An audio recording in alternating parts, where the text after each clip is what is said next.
Before you go ahead and start with your app making career, you have to download the necessary software. The two programs I'm gonna use in this tutorial are free to download and free to use. The first program is called Pure Data or PD. PD comes in different versions, and the version that you want to use for this purpose is the vanilla version of PD. You enter puredata.info and then you go to downloads and you download the latest version of vanilla PD.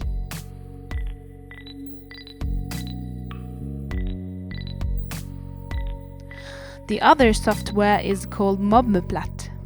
This is used to make the graphic user interface of the app. MobMuPlat is actually two different software, and the one you'll use to make the apps is called the MobMuPlat editor. Just scroll down to the setup section of the page and click on the link that says MobMuPlat Development Package.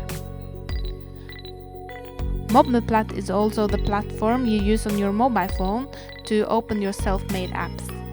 You download the app on your phone to launch your apps.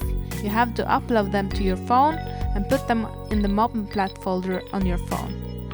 There are several ways to do that, and it depends on which kind of mobile phone you have. I have an Android phone and I usually zip the folder with the necessary files and I email the zipped folder to myself. I open the folder on the phone and move it to the MobMuPlat folder.